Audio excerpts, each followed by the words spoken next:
വന്ന് നമുക്കിപ്പോ ഒന്നും പറയാൻ കഴിയില്ല. ഒരു ഉദാഹരണം പറയാൻ കഴിയില്ല. ആരെയും മോട്ടിവേറ്റ് ചെയ്യാൻ കഴിയില്ല. പ്രസ്താവനകൾ നടത്താൻ കഴിയില്ല. അതിൽ നിന്നൊക്കെ അടർത്തിയെടുത്ത് വളരെ ഗൗരവതരമായ സോഷ്യൽ മീഡിയ തരംഗമുണ്ടാക്കും. ഓരോരുത്തരും അവരവർക്ക് ഇഷ്ടമുള്ള രീതിയിൽ പറയും. ചാനലുകൾ ഇത് വിവാദമാക്കും. സലിം കുമാർ ഒരു KPCCയുടെ സാംസ്കാരിക വേദിയിൽ ഒരു അഭിപ്രായം പറഞ്ഞു. അത് മുഴുവൻ കേട്ട് കഴിഞ്ഞാൽ അദ്ദേഹം ഒരു തെറ്റും പറഞ്ഞില്ല. പക്ഷെ മാതൃഭൂമി ചാനലിൽ ഒരു അവതാരകൻ പറഞ്ഞു കേട്ടു, റോഡിൽ സ്ത്രീകൾ സംസാരിച്ച് പെൺകുട്ടികൾ സംസാരിച്ചു പോകുന്നു, അപ്പോൾ അങ്ങേ തലയ്ക്കൽ ആരാണെന്നത് വ്യംഗ്യാർത്ഥത്തിൽ ചിന്തിച്ചാൽ അങ്ങേ തലയ്ക്കൽ കാമുകനാണോ? അങ്ങ് നിശ്ചയിക്കുകയാണ്, അങ്ങ് ഇന്റർപ്രറ്റ് ചെയ്യുകയാണ്. ഓരോ ചാനലുകളും അങ്ങ് ഇന്റർപ്രറ്റ് ചെയ്യാണ്. അദ്ദേഹം സംസ്കാരം പഠിപ്പിക്കാൻ ഇറങ്ങി. അദ്ദേഹം സംസ്കാരം പഠിപ്പിക്കാൻ ഇറങ്ങിയതല്ല സലിം കുമാർ. ഇപ്പോഴത്തെ ഏറ്റവും വലിയൊരു പ്രശ്നം എന്താണ്? പ്രത്യേകിച്ച് 2K കുട്ടികളുടെ ഒരു പ്രശ്നം എന്താണ്? എല്ലാവരും അംഗീകരിച്ചൊരു പ്രശ്നമാണല്ലോ. ഔദ്യോഗിക ക്രൈം റെക്കോർഡുകളിൽ വന്നിട്ടുള്ള പ്രശ്നമാണല്ലോ. നാഷണൽ ലെവലിലും സംസ്ഥാന തലത്തിലും വന്നിട്ടുള്ള കണക്കുകളുണ്ടല്ലോ. കേരളത്തിലെ സ്കൂളുകളിൽ, കോളേജുകളിൽ ലഹരി ഉപയോഗം വളരെ വ്യാപകമാണ്. അത് ആൺകുട്ടികളും പെൺകുട്ടികളും ലഹരി ഉപയോഗിക്കുന്നുണ്ട്. പഠന നിലവാരത്തിലെ പ്രശ്നങ്ങളുണ്ട്, സ്വഭാവത്തിലെ പ്രശ്നങ്ങളുണ്ട്.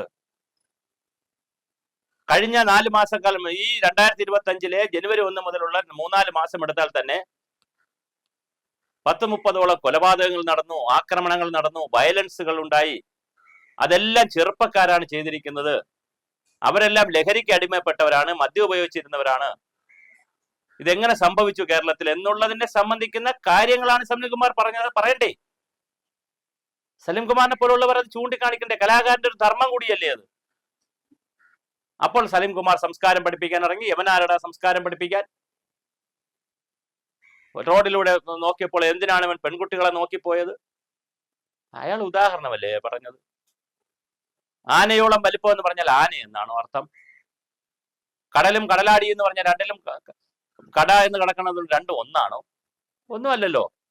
ഒരു ഉദാഹരണം പറഞ്ഞതാണ്. പെരുപ്പിച്ച കണക്ക് പറയാൻ നമ്മൾ ഉദാഹരണങ്ങൾ പറയാറുണ്ട്.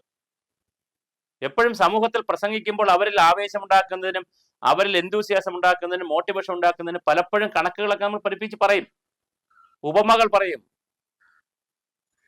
അത് ആ പ്രസംഗത്തിന്റെ ഒരു ആവേശത്തിൽ പറയുന്നതാണ്, അതിനുവേണ്ടി പറയുന്നതാണ്. അതിന്റെ കാര്യകാരണ സഹിതം എടുത്ത് വിശകലനം ചെയ്യാൻ പോയാൽ ആർക്കും ഇവിടെ പ്രസംഗിക്കാൻ കഴിയില്ല, ആർക്കും സംഭാഷണം നടത്താൻ കഴിയില്ല, ക്ലോസ് ഡോർ മീറ്റിങ്ങുകൾ നടത്താൻ കഴിയില്ല. തീർച്ചയായിട്ടും സലിം കുമാർ പറഞ്ഞതിനകത്ത് അത് തിരിച്ചല്ലേ ചർച്ച ചെയ്യപ്പെടേണ്ടിയിരുന്നത്? സലിം കുമാർ പറഞ്ഞതിനകത്ത് കേരളത്തിലെ പൊതുസമൂഹത്തിൽ ചെറുപ്പക്കാരുടെ ഇടയിൽ അങ്ങനെ എന്തെങ്കിലും ദുഷ്പ്രവണതകൾ ഉണ്ടോ? അങ്ങനെ ദുഷ്പ്രവണതകൾ ഉണ്ടെങ്കിൽ അത് സത്പ്രവർത്തികളാക്കി മാറ്റുന്നത് എങ്ങനെയാ? പ്രവണതകളെ മാറ്റി സത്പ്രവർത്തികൾ കൊണ്ടുവരുന്നത് എങ്ങനെ? ഉപദേശമാർക്കും ഇഷ്ടമല്ല എന്ന കാലം എന്നാണ് പറയുന്നത്. ഉപദേശം കേൾക്കണ്ടേ? ഉപദേശം കേൾക്കേണ്ട കാലമാണ്. എല്ലാവരും ഉപദേശം, കുട്ടികളായാലും എല്ലാവരും ഉപദേശം കേൾക്കണം. മുതിർന്നവർ, അറിവുള്ളവർ, ജ്ഞാനമുള്ളവർ, നമ്മളെക്കാൾ അനുഭവ സമ്പത്തുള്ളവർ, അവർ പറയുന്ന അനുഭവം നമ്മൾ കേൾക്കണ്ടേ? ഉപദേശങ്ങൾ കേൾക്കണ്ടേ? അങ്ങനെയല്ലേ കുട്ടികൾ വളരേണ്ടത്. സ്വാതന്ത്ര്യം എന്ന് പറഞ്ഞാൽ സർവതന്ത്ര സ്വാതന്ത്ര്യം എന്നാണോ? അങ്ങനെ ഒരു സ്വാതന്ത്ര്യം ഏതെങ്കിലും സമൂഹം അനുവദിച്ചിട്ടുണ്ടോ? അല്ലെങ്കിൽ അനുവദിച്ചു കൊടുക്കാൻ പറ്റുമോ? ഇതൊക്കെ വളരെ ഗൗരവതരമായ വിഷയമാണ്. നിർഭാഗ്യവശാൽ അങ്ങനെയൊന്നും ഉണ്ടാകുന്നില്ല. പ്രത്യേകിച്ച് സോഷ്യൽ മീഡിയ കൂടെ വന്നപ്പോഴാണ് കുറെ ആളുകൾ ഇറങ്ങിയിട്ടുണ്ട്.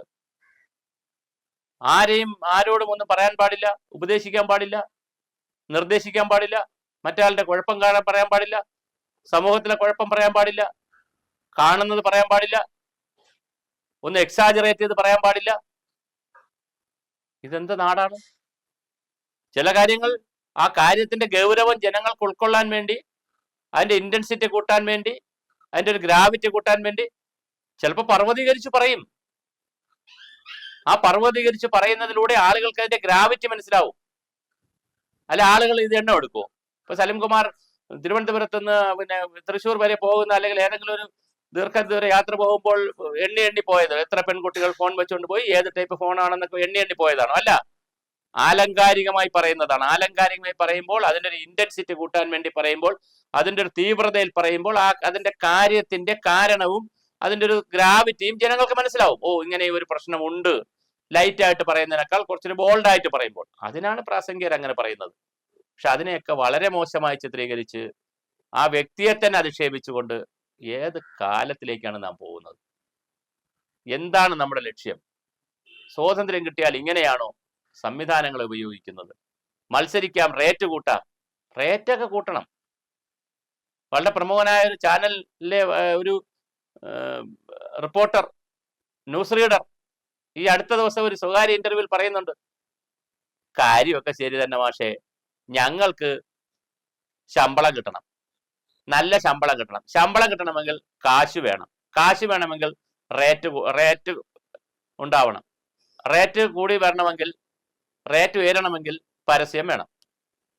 അല്ല, ശമ്പളം കിട്ടണമെങ്കിൽ പരസ്യം വേണം, പരസ്യം കിട്ടണമെങ്കിലോ ചാനൽ റേറ്റ് ഉയർന്നിരിക്കണം, ചാനൽ റേറ്റ് ഉയർന്നിരിക്കണമെങ്കിലോ മസാല കാര്യങ്ങളൊക്കെ പറയേണ്ടി വരും. അപ്പൊ വളരെ മിനിമം ആയിട്ട് പോവുകയാണ് നമ്മുടെ കാര്യങ്ങൾ. പണം ഉണ്ടാക്കുക, അതിന് പരസ്യം പിടിക്കുക, പരസ്യം കിട്ടണമെങ്കിൽ ചാനലിന്റെ റേറ്റിംഗ് കൂടി നിൽക്കണം, റേറ്റിംഗ് കൂടി നിൽക്കണമെങ്കിൽ ഇത്തരത്തിലുള്ള കാര്യങ്ങളൊക്കെ പറയണം. അവിടെ എത്തിപ്പോയി നമ്മൾ. വളരെ ഗൗരവതരമായി സമൂഹത്തിൽ ചർച്ച ചെയ്യപ്പെടേണ്ടുന്ന, പ്രത്യേകിച്ച് ന്യൂജനെക്കുറിച്ചും ഈ കാലഘട്ടത്തിലെ കാര്യങ്ങളിൽ ചർച്ച ചെയ്യപ്പെടേണ്ടുന്ന വേദിയിൽ അത് ചർച്ച ചെയ്യപ്പെടാതെ പറയുന്ന ആളിന്റെ പിറകെ നടന്ന് വിവാദങ്ങൾ ഉണ്ടാക്കി അയാൾ എന്തർത്ഥത്തിൽ അത് പറഞ്ഞു, അയാൾ പറഞ്ഞതിന്റെ ന്യായാന്യായങ്ങളുടെ പിറകെ പോവുകയും അതിലെ മെരിറ്റ് ചർച്ച ചെയ്യപ്പെടാതെയും പോകുന്നത് വളരെ ഗുരുതരമായ സാമൂഹ്യ പ്രതിസന്ധിയാണ്. അത് നമ്മെ എങ്ങും കൊണ്ടെത്തിക്കില്ല എന്നുള്ളത് എല്ലാവരും തിരിച്ചറിയണം.